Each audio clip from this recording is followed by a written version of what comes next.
I want to ask you a question that you'll probably think the answer is very straightforward. If I get up at the bima and I pledge an amount that I'm going to donate to the community. So let's say I get up at the bima and I say my pledge is 1,800. How much do I have to pay? 1800. 1,800. So if I now arrive at the shul office and I give them 3,600, is that a good thing? Is that a neutral thing? Or could that even possibly be a bad thing? Never be bad. Can't be bad, right? Why can't it be bad? You've broken a pledge. That's the question. In other words, if I'm the treasurer of the shul and you walk in with 3,600 instead of 1,800, I'm the happiest guy in the world. I thought I was getting half of what you're actually giving me. So from the recipient's perspective, great story. But you've broken a pledge. You stood at the Torah and you made an announcement and you identified an amount of money. Now you changed the amount of money. Is that acceptable? Are you allowed to change what you pledged? Okay, so it's not such a big deal when it comes to money to the shul, right? Because you could always work your way around it. You could say 1,800 is for my pledge and another 1,800 over and above that. You could work around it. So let's change the scenario. Let's say that you live in the time of the temple, in the Beis HaMikdash, and you decide that you want to donate an animal as a sacrifice, which you're entitled to do. That's what this week's parasha is all about, is how you donate an animal as a sacrifice, or at least that's how the first part of the parasha is all about. So you say, I am going to donate sacrifice X, and in order to make that sacrifice, I'm going to bring a calf, which is one of the kinds of sacrifice you could bring. When it comes time to bring the sacrifice, instead of a calf, you bring an ox. Or alternatively, you say, I'm going to bring a lamb. When it comes the time to bring the sacrifice, you bring a ram. Now, it's the same principle, surely. Is it not the same principle? In other words, the guy who gets up in shul and he says, I'm going to give 1,800 rand, and now he gives 3,600 rand, what he's basically done is he's increased his donation. His pledge amount was X, and his donation amount is double X. Surely this is the same thing. The guy says, I'm going to give a lamb. A lamb is a smaller animal. So it's a cheaper animal. It's less, so to speak, of a fancy donation to make. At the end, he decides, instead of bringing the lamb, he's going to bring a ram. Or the guy says he's going to give a calf, and so the calf is going to bring an ox. Sounds like the same thing, right? Here the question is, now you are no longer, you can't just say, here's 1,800, which is my pledge, and another 1,800, which is the bonus. Here there's a material difference between what you said and what you're giving. So now the question is, have you fulfilled your pledge? Now, you've brought a sacrifice, that's for sure, because you brought an animal, you donated it to the Beis HaMikdash, they went through all the processes, they offered it as a sacrifice, you for sure brought a sacrifice, nobody's questioning that. But do you still have an outstanding pledge? Because you said you're going to bring a lamb, and instead you brought a ram. And even though a ram is a fancier, more expensive, larger item, you still didn't fulfill your pledge. That's the question. So here's the question. Do you now have an outstanding pledge? So the Rambam is of the view that you're good. You offered X, you land up donating something which is bigger than X, we're happy. You fulfilled your pledge. But the question we have to delve into is why? And what's going to sit at the essence of this question is, very often in business, or particularly in sales, people will tell you that you should under-promise and over-deliver. The question is, when it comes to spiritual matters, does it work the same way? Or is there a value that your word is your bond? And what you say is what you have to honor. So don't come afterwards and try and be fancy or whatever. That's what you said. That's what you should do. That's going to be the debate. Sorry, Rabbi. Did the people have to make a pledge of whatever they're going to bring as a sacrifice? Or did they just arrive with it? It's a very good question. There are two kinds of sacrifices. There are mandated sacrifice, like for example, we're coming up for Pesach, so it was mandated to bring a Pesach sacrifice. So that with that, you just rock up and you take your animal and bring it as a sacrifice. But we're discussing here what is called a neder, or a nadava. Actually, there's two variations. We're going to use the more generic term, which is a neder. A neder is a promise.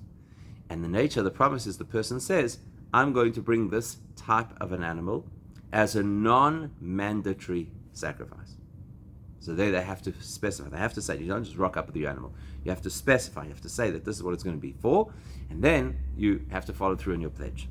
It's not similar to like the Cain and Abel story. Oh, good point. It's a very good point, Cain and Abel. So we're going to talk about Cain and Abel a little bit later in the conversation, but that's a really good point. Before we get to Cain and Abel, we're going to see that in the Gemara, in the tractate Menachos. So Menachos talks about the kind of offering that you bring called a mincha offering, which is a flour-based offering. So in that Gemara, it's actually in the Mishnah, and then the Gemara debates it, it brings two opinions. There's the opinion of the Rabbanan, which is the majority of the rabbis, and the opinion of Rebbe, who is Rabbi Yehuda Hanasi, who disagrees with the majority of the rabbis. And they ask exactly this question. If a person makes a verbal pledge that they're going to bring a sacrifice, and they specify the kind of animal that they're going to bring, and it's the juvenile version of whatever animal, because there's 3 species of animals that you could use as a sacrifice: sheep, goats, and cattle. So the person pledges the juvenile, which is obviously a cheaper sacrifice. And then when it comes the day, they bring the adult version of the sacrifice. So it's obviously a more expensive, more elaborate sacrifice. So they have this debate. According to the rabbis, exactly like the Rambam says, we're good. You made a pledge. Now you've expanded your pledge. No problem. According to Rabbi Yehuda Hanasi, he says, that's no good. You said you're doing X, you have to do X. The fact that you brought another sacrifice, that's wonderful. You haven't fulfilled your pledge. So you have an outstanding pledge that you still have to honor. So they want to understand, the commentaries on the Gemara want to understand what lies behind these two opinions. And that's where it's going to get us into our conversation. What lies behind these two opinions? Or to put it slightly differently, not what lies behind these two opinions. What lies behind the opinion that says you could change your mind and it's still acceptable? Because we understand where Rebbe is coming from. He says, the Torah tells us,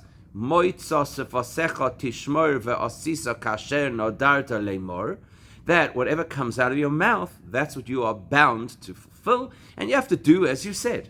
So you said you're going to bring the juvenile animal. That was your pledge. That's what you got to do. We understand his view. We need to understand the other view that says, you made a verbal pledge, and now you've changed your mind. What gives you the right to change your mind? So there are two possible explanations. And I think you'll find the first one easy to relate to, and the second one not so easy to relate to. The first is this. A guy gets up and says, I'm bringing a sacrifice, it's going to be a lamb. Okay, so the juvenile of the sheep family. I'm going to bring a lamb. Comes the day, and he rocks up with a ram. So an adult version of the same creature. So you could say, listen, when he said I'm bringing a lamb, what he was basically saying is, I'm going to bring a sacrifice. It will be nothing less than a lamb. Okay. And if I choose to expand it, we'll expand it. That's the guy who gets up on the bim and he says, I'm donating 1,800 to the shul. What is he saying? You're for sure getting nothing less than 1,800 from me. He arrives at the office with 3,600, said, okay, I was feeling a little bit more generous or whatever. I'm expanding my undertaking. Not a big deal. So that logic, I think you can understand. That we kind of build it into a person's psyche, that when they make a pledge, they're making the minimum version of the pledge, and they could choose afterwards to increase it. But then there's another argument, which you're going to find a little bit more difficult to get your head around. Now, by way of introduction, we have an expression which goes, Yesh bichlal mosayim moneh, which means, if I give you 200 rand, then naturally I've also given you 100. In other words, within 200, there is 100. So, when I come to the shul office with my 3,600 donation, even though I only pledged 1,800, my 1,800 is part of that. How we decide what the rest of it is, doesn't matter. Part of that is logical, right? So, some commentaries want to suggest that you can do a similar thing to say, Yesh bichlal meruba miut. That if you expand the size or the value of something, then it automatically includes also a smaller version or cheaper version. So in other words, let's say that a lamb on the open market is worth $1,000, and now you're bringing a ram which is worth $2,000. So the larger version of the sacrifice naturally covers you for the smaller version of the sacrifice as well. Okay, it's not as easy of an argument, because ultimately in the quantity of 3,600 is the quantity of 1,800, whereas in an ox there isn't a calf. There is no calf inside. So it's a little bit harder to kind of get our heads around, but those are the two suggestions that most people will make to resolve why there are these two opinions. Now, you'll excuse me being a little bit intricate over here at this point, just to understand the concept, but it will get us to where we need to get to. And that is, these are two great explanations in theory that don't work in practice, as is often the case. Like that famous line, in theory, there's no difference between theory and practice, but in practice there is. So in theory, these two ideas work, but there's a problem. What's the problem? Remember I told you that this debate is in the Gemara Menachos? There's another debate in the Gemara Menachos as well, between the same characters, between the rabbis and Rebbe. And this is about the guy who makes a pledge and he forgets what he pledged. This is either every rabbi's nightmare or every rabbi's dream. Because sometimes the guy forgets what he pledged, so you kind of fluff the numbers a little bit, you know. You expand the quantum. So here's a guy who says, I'm donating a mincha offering. Okay? The minimum amount of flour that you need for a mincha offering is called an isaroin, which is 1/10 of an ephah. It's like, whatever, it's a measurement of flour that you have to give as a sacrifice. So the guy says, I know that I pledged more than one isaroin, I just don't remember how many. Okay, so it's a big problem, right? Because you've got to keep your pledge. So the rabbis tell him, listen, go to the maximum, which is 60 isaron, bring a mega mincha, and then you're good. Because whatever your number was, it must have been in that range of 60. Rebbe says, you have to bring 60 minchas. Every denomination. You've got to bring one. Okay, so not 159 you've got to bring. You've got to bring a mincha of 2 Israelites, 3, 4, 5, because you don't know what you said. And until you've matched your donation to your verbal pledge, you haven't fulfilled the pledge. Same argument, right? Same argument as you pledged animal X. Doesn't help to bring a bigger, fancier animal. You didn't do what you said. So then the Gemara says, well, it's unusual to have the same argument twice. They're arguing essentially along the same lines in both the case of pledging an animal and in the case of pledging a mincha. Now, anybody who's familiar with Gemara and Mishnah will know that if you have the same debate in different scenarios, you don't have to repeat yourself. Once you establish the principle, you know that the principle applies across the board for anything which is similar. Why does the Gemara have to repeat this? Or at least the Mishnah repeated, the Gemara is analyzing it. So it's a whole long discussion with various opinions, and eventually they settle on this. Whenever there is a debate in the Gemara between two voices, and then the Gemara repeats the debate in a very similar scenario, we say that the reason the Gemara did that is what we call a tzrichusa. Tzrichusa means that if I didn't have both scenarios, I would misunderstand how to apply the law in one of the scenarios. So for example, let's just step out of this for a moment. Let's say that we come up with a law. Okay, we're going to invent a law, a brand new law. So we're going to invent a law. The law says you are not allowed to buy more than 4 bottles of Pesach Coke every year. That's the law. There's of course going to be an uproar in the community, but we decide that that's the law. You cannot buy more than 4 bottles of Pesach Coke. And then we make another law, and the law says, and you're not allowed to buy more than 4 packets of Pesach potato chips. So you'd say, why do you have to tell me both? say that you can't buy more than 4 types of Pesach products? Why do you have to tell me chips and Coke? So the Gemara will go through some kind of a process which says, if I told you the law only about Coke, then you would think that that's because there's a shortage of Coke. But chips, there's plenty, so you could buy chips. And if I told you that there's only a limit on chips, maybe you'd think that's because chips make you very thirsty, and then you're going to want to have a lot of Coke. So therefore, so I have to tell you that both scenarios apply. Same kind of thing over here. Let's say that the Gemara only told me there's a debate between Rebbe and the Rabbanan about the guy who pledges animal X, the juvenile, and now he wants to bring animal Y, which is the adult, which is a nicer, fancier offering. And we say, Rebbe says you can't do that, and the rabbis say you can. So I'd say, you know why that is?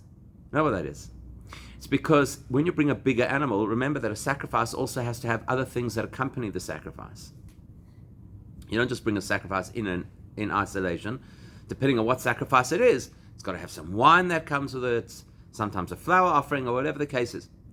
Bigger animal, more accessories. Small animal, less accessories.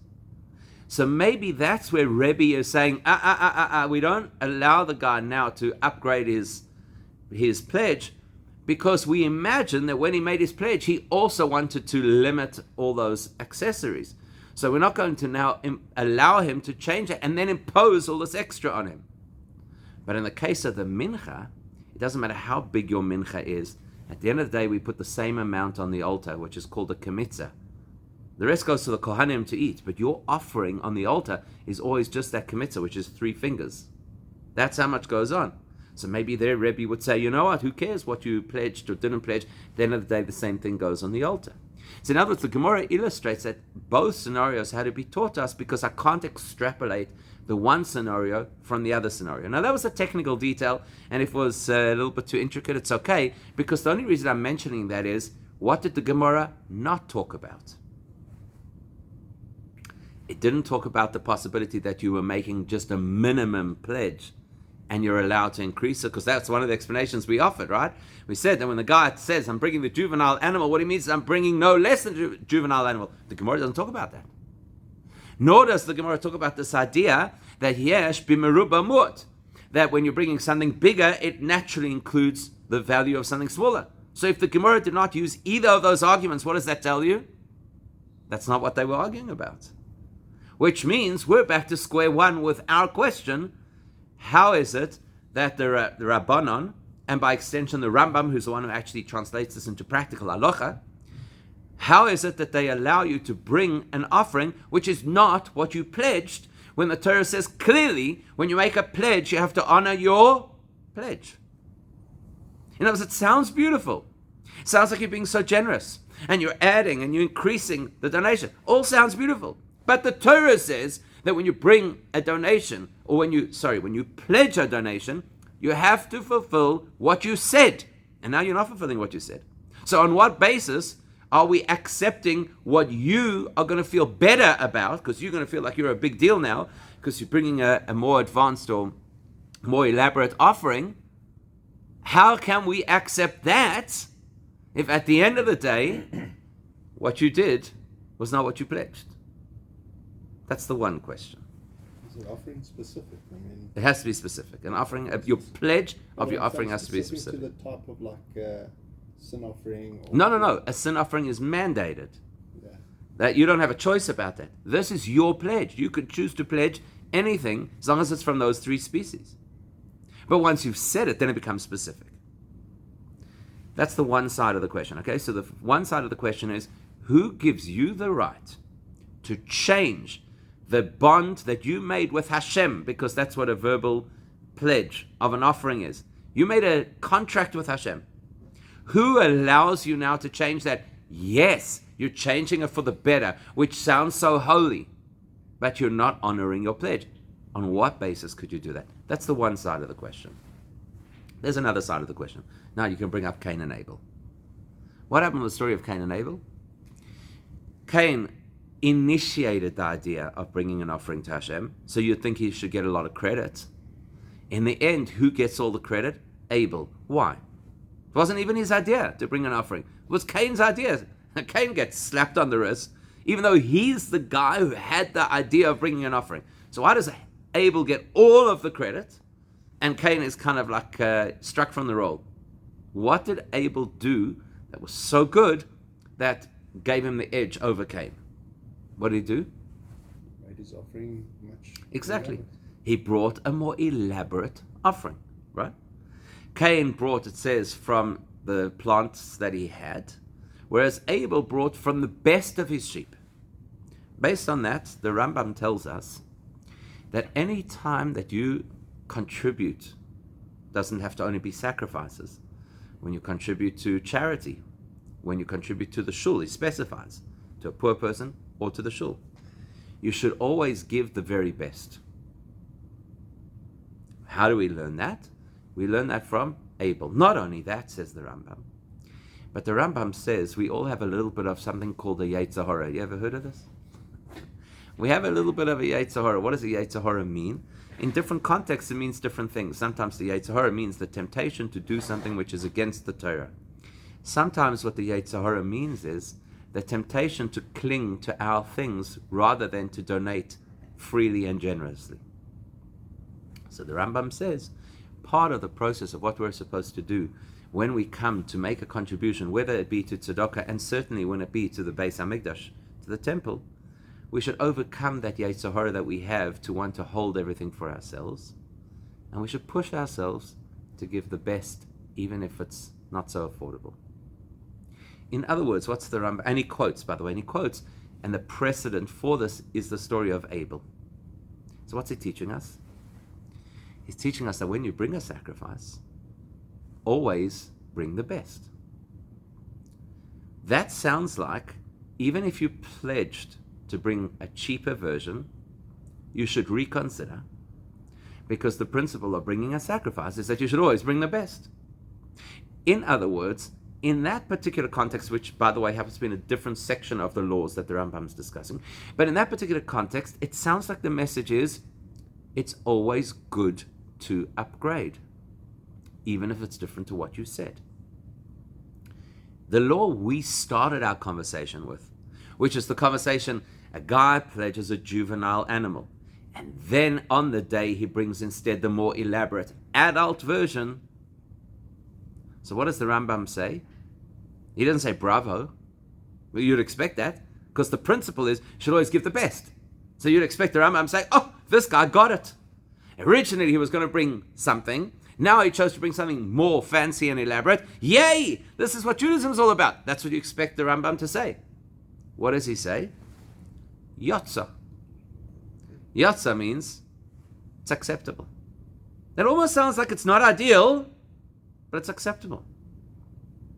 Why even the Rambam, who says that you may upgrade your sacrifice from the juvenile, cheaper version to the adult, more elaborate version, why does even he say it as if it's like, listen, it's not ideal, but we'll take it? Again, imagine the guy comes to the shul office, says, listen, I was at the Bim on Shabbos, I pledged 1,800, but here's 3,600. We say to him, listen, it's not ideal, but we'll accept it. Who's ever coming from that perspective? So that leaves us with two questions. On the one hand, the question is, who gives you the right to change your pledge? On the other hand, if you've changed your pledge, surely it's actually a good thing because you're supposed to give the very best. Why does the Rambam make it sound like it's all right? Under the circumstances, we'll accept it. There's obviously something lying at the core of this question of making a pledge and then honoring that pledge that we haven't yet explored. So we've got to work out what lies at the core of this question.